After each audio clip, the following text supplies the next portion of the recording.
concert. Donc il est 6 heures du matin. La famille, ils sont en train de préparer la cérémonie du mort. Donc le jour de Nouvel An, c'est vraiment pour nous, c'est plus grand fête. Et tout le monde se réunit. Et nous sommes là, et on partage avec vous.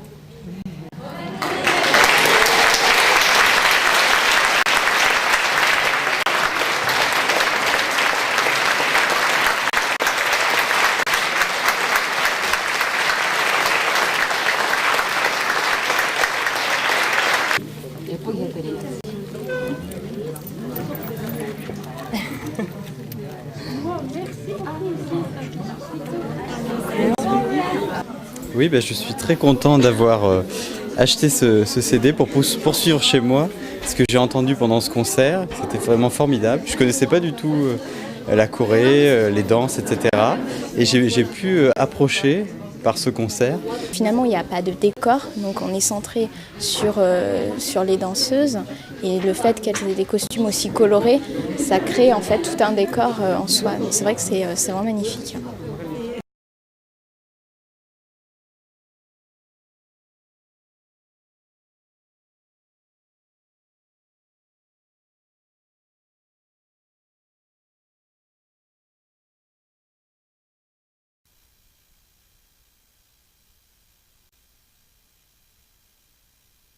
On a l'impression qu'il y a des moments longs, qu'on va s'ennuyer, mais en fait il faut rentrer dans le schéma et dans l'âme du film en fait. Et à ce moment-là, on se rend compte que c'est très émouvant, très. Enfin moi ça m'a beaucoup touchée. Et ça touche une corde sensible et qui ne nous touche pas forcément dans notre quotidien ici, quoi. Donc pour moi c'est une très bonne expérience et j'ai découvert plein de choses et une nouvelle culture et surtout c'est des émotions qui passent, quoi. Voilà.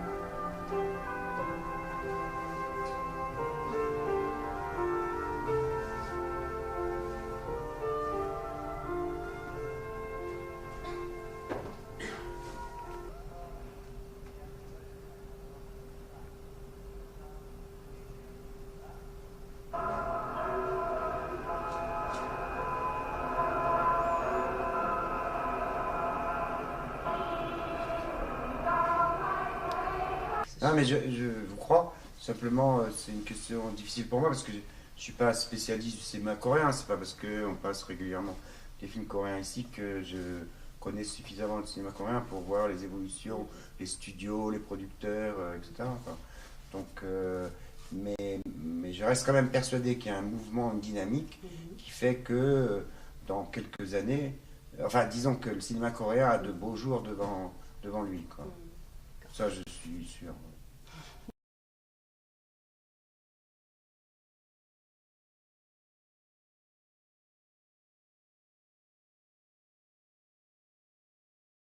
Trois fois 7 qui donne une vue d'ensemble, mais certainement celle qui permet de rentrer dans la Corée, de vivre avec les Coréens, c'est quand même d'abord le folklore, ensuite connaître l'âme par le cinéma, comme le film de ce soir, mais je pense en dernier point, c'est la musique de méditation qui doit être la dernière phase de la connaissance, parce que c'est la plus dure, c'est la plus abstraite. Et il faut qu'elle arrive après les autres, pour pouvoir mieux en prendre toute la mesure. Voilà. Tous ces sons qui viennent de loin, ça nous revigore en quelque sorte. Ça montre que la France n'est pas le seul pays à avoir de la musique, hein. Bien sûr, on a une musique folklorique assez riche, mais à travers le monde, il y en a beaucoup, bien sûr. L'Afrique qui est proche, mais aussi l'Asie, et notamment la Corée. Il y a une particularité quand même d'avoir un type de culture qui est très personnel, quoi, qui est un peu à part en Asie. Et ça, c'est très intéressant. J'ai bien aimé. J'ai bien aimé.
Yeah.